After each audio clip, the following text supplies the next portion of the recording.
Hello friends, welcome back to my YouTube channel. So ಇವತ್ತು ನಾವು ಕೊರಗಜ್ಜ ಸ್ವಾಮಿ ಟೆಂಪಲ್ಗೆ ಹೋಗ್ತಾ ಇದ್ದೀವಿ. ಇದು ತುಂಬ ಹಳೆ ವಿಡಿಯೋ, ಬಟ್ ಇವಾಗ ಅಪ್ಲೋಡ್ ಮಾಡ್ತಾ ಇದ್ದೀನಿ. ಸೊ ನಾವು ಮೈಸೂರಲ್ಲೇ ಇದ್ದೆ. ಎಲ್ಲರೂ ಕೂಡ ಇವಾಗ ಕೊರಗಜ್ಜ ದೇವಸ್ಥಾನಕ್ಕೆ ಹೋಗೋಣ ಅಂತ ಹೇಳ್ಬಿಟ್ಟು ಮಂಗಳೂರಿಗೆ ಹೊರಟಿದ್ದೀವಿ. ಒಂದು 4:34 ಆಗಿತ್ತು ಅನಿಸುತ್ತೆ ನಾವು ಹೊರಟಾಗ. ಸೊ ಇನ್ನೂ ಕತ್ಲೆ ಆಗಿತ್ತು, ಇನ್ನೂ ಬೆಳಕಾಗಿರಲಿಲ್ಲ. ಸೊ ಬೇಗ ಹೊರಟ್ರೆ ಅಲ್ಲಿ ಬೇಗ ರೀಚ್ ಆಗ್ಬೋದು ಅಂತ ಹೇಳ್ಬಿಟ್ಟು ಬೇಗನೆ ಹೊರಡ್ತಾ ಇದ್ದೀವಿ. ಸೊ ಎಲ್ಲರೂ ಕೂಡ ನಿದ್ದೆಗಣ್ಣಲ್ಲೇ ಇದ್ವಿ. ಇನ್ನು ಮಡಿಕೇರಿ ರೀಚ್ ಆಗ್ತಿದ್ದಂಗೆ ಆ ನೇಚರ್ ಎಲ್ಲ ನೋಡಿಬಿಟ್ಟು ಫುಲ್ ಒಂಥರ ಏನೋ ಫ್ರೆಶ್ ಅಂತ ಅನ್ನಿಸ್ತು.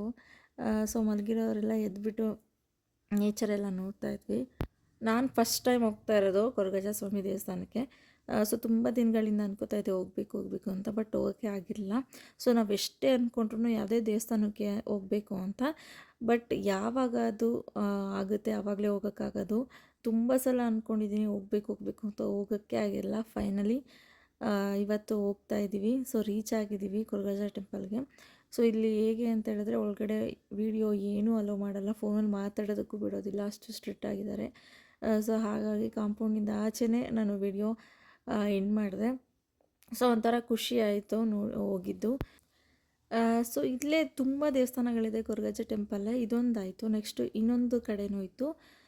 ಸೊ ಇಲ್ಲಿಗೆ ಬಂದ್ವಿ. ಇಲ್ಲೂ ಕೂಡ ಒಂಥರ ಪಾಸಿಟಿವ್ ವೈಬ್ಸ್ ಇತ್ತು. ಸೊ ನನಗಿಲ್ಲಿ ತುಂಬಾ ಇಷ್ಟ ಆಯಿತು ಕೊರಗಜ್ಜ ಸ್ವಾಮಿ ಟೆಂಪಲ್ಲು.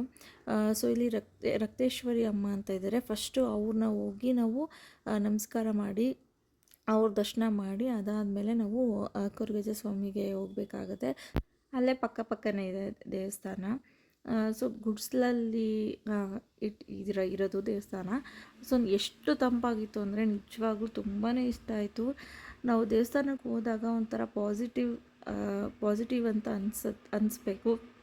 ಸೊ ನಂಗೆ ಇದರಲ್ಲಿ ಈ ದೇವಸ್ಥಾನಕ್ಕೆ ಬಂದಾಗ ತುಂಬ ಪಾಸಿಟಿವ್ ಅಂತ ಅನ್ನಿಸ್ತು.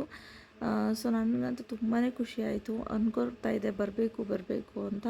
ಸೊ ಫೈನಲಿ ಇವತ್ತು ಬಂದು ದರ್ಶನ ಮಾಡ್ತಾಯಿದ್ದೀವಿ. ನನಗಂತೂ ಖುಷಿ ಆಯಿತು ಇಲ್ಲಿ ಬಂದಿದ್ದು. ಸೊ ಅದಾದಮೇಲೆ ದರ್ಶನ ಎಲ್ಲ ಮಾಡಿಕೊಂಡು ಸ್ವಲ್ಪ ಹೊತ್ತು ಕೂತ್ಕೊಂಡಿದ್ವಿ. ಅದಾದಮೇಲೆ ನಿಯರ್ ಬೀಚ್ ಇತ್ತು. ಸೊ ಬೀಚ್ಗೆ ಹೋಗೋಣ ಅಂತ ಹೇಳ್ಬಿಟ್ಟು ಹೋಗ್ತಾಯಿದ್ದೀವಿ. ಸೊ ಮಂಗಳೂರು ಬಂದಮೇಲೆ ಬೀಚ್ಗೆ ಹೋಗದೆ ವಾಪಸ್ ಬರೋಕ್ಕಾಗಲ್ಲ. ಸೊ ಹಾಗಾಗಿ ಬೀಚ್ಗೆ ಹೋಗೋಣ ಅಂತ ಹೇಳ್ಬಿಟ್ಟು ಹೋಗ್ತಾಯಿದ್ದೀವಿ.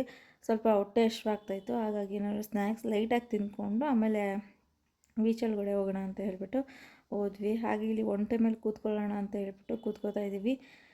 ಚರೀಶಿಲ್ ಫಸ್ಟ್ ಕೂತ್ಕೊಂಡು ಆಮೇಲೆ ತೇಜ, ಆಮೇಲೆ ನಾನು ಕೂತ್ಕೊಂಡ್ವಿ. ಲಾಸ್ಟ್ ಟೈಮು ತೇಜ, ನಮ್ಮಮ್ಮ, ಕಾವ್ಯ ಎಲ್ಲರೂ ಕೂಡ ಬಂದಿದ್ದರು, ನಾನು ಬಂದಿರಲಿಲ್ಲ.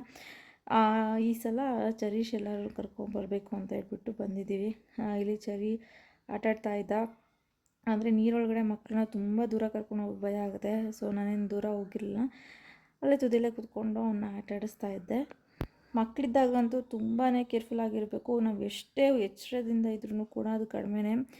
ಸೊ ನನಗಂತೂ ನೀರ ಹತ್ರ ಎಲ್ಲ ಮಗುನ ಕರ್ಕೊಂಡು ಹೋದಾಗ ಭಯ ಆಗುತ್ತೆ ನನಗೇ. ನಾನೇ ಅಷ್ಟು ದೂರ ಹೋಗೋದಿಲ್ಲ, ಅಲ್ಲೇ ತುದಿಲಿ ಕೂತ್ಕೊಂಡು ಆಟಾಡಿಸ್ತಾ ಇರ್ತೀನಿ ಅಷ್ಟೇ. ಸೊ ಕೆಲವೊಂದು ಮಕ್ಕಳು ಫುಲ್ಲು ಒಳಗಡೆ ಎಲ್ಲ ಹೋಗಿದ್ರು. ಅವರು ಅಂದರೆ ಅವ್ರ ಪೇರೆಂಟ್ಸ್ ಸುಮ್ಮನೆ ಕೂತಿದ್ರು.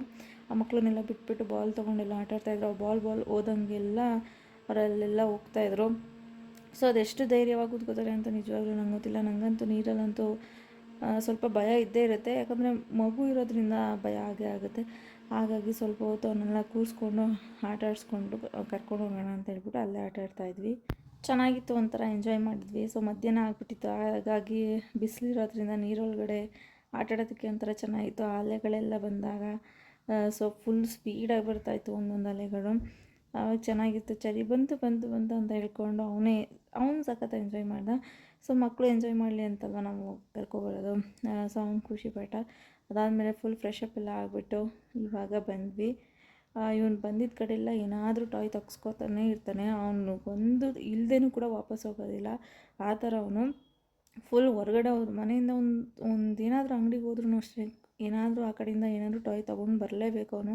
ಇಲ್ಲ ಅಟ್ಲೀಸ್ಟ್ ಒಂದು ಚಾಕ್ಲೇಟ್ ಆದರೂ ಅವ್ನು ಇಟ್ಕೊಂಡು ಬರಲೇಬೇಕು. ಸೊ ಆ ಥರ ಅಭ್ಯಾಸ ಆಗಿಬಿಟ್ಟಿದ್ದಾನೆ. ಸೊ ಫೈನಲಿ ಇವಾಗ ನಾವು ವಾಪಸ್ ಹೋಗ್ತಾಯಿದ್ದೀವಿ. ಆಲ್ಮೋಸ್ಟ್ ಒಂದು 6 ಆಗಿತ್ತು ಅನಿಸುತ್ತೆ, 6:15 ಆಗಿತ್ತು. ಸೊ ಇವಾಗ ಹೊರಡೋಣ, ಟೈಮ್ ಆಗಿಬಿಡುತ್ತೆ ರೀಚ್ ಆಗೋಷ್ಟರಲ್ಲಿ ಅಂತ ಹೇಳ್ಬಿಟ್ಟು ಇವಾಗ ಹೊರಟಿದ್ದೀವಿ. ಸೊ ಫುಲ್ ಎಂಜಾಯ್ ಮಾಡಿದ್ವಿ. ದೇವ್ರ ದರ್ಶನ ಆಯಿತು, ಬೀಚಲ್ಲಿ ಎಂಜಾಯ್ ಕೂಡ ಮಾಡಿದ್ವಿ. ಸೊ ಅದಾದಮೇಲೆ ನೆಕ್ಸ್ಟು ನೈಟು ಟೈಮ್ ಆಗಿತ್ತು ಊಟಕ್ಕೆ. ಸೊ ಒಟ್ಟಿಗೆ ಊಟ ಮಾಡಿಕೊಂಡು ಹೋಗೋಣ ಮನೆಗೆ ಅಂತ ಹೇಳ್ಬಿಟ್ಟು ಊಟ ಮಾಡ್ತಾಯಿದ್ದೀವಿ. ಚರೀಶ್ ನನಗೆ ಜ್ಯೂಸ್ ಬೇಕು ಅಂತ ಹೇಳ್ದ. ಸೊ ಊಟ ಎಲ್ಲ ಆದಮೇಲೆ ನಾವು ಸೋಡಾ ಕುಡಿದ್ವಿ. ಚರೀಶ್ ಜ್ಯೂಸ್ ಕೊಡ್ತಾ. ಸೊ ಅದಾದಮೇಲೆ ನೆಕ್ಸ್ಟ್ ಮನೆಗೆ ಹೊರಟ್ವಿ. ಇದಿಷ್ಟು ಈ ಬ್ಲಾಗ್ ಇಷ್ಟ ಆಗಿದ್ರೆ ಲೈಕ್ ಮಾಡಿ, ನನ್ನ ಚಾನಲ್ನ ಸಬ್ಸ್ಕ್ರೈಬ್ ಮಾಡ್ಕೊಳ್ಳಿ. ಸಬ್ಸ್ಕ್ರೈಬ್ ಮಾಡಿದೆ ವಿಡಿಯೋನ ತುಂಬ ಜನ ನೋಡ್ತಾ ಇದ್ದೀರಾ. ಸೊ ದಯವಿಟ್ಟು ಸಬ್ಸ್ಕ್ರೈಬ್ ಮಾಡಿಕೊಂಡು ಲೈಕ್ ಮಾಡಿ. Thank you.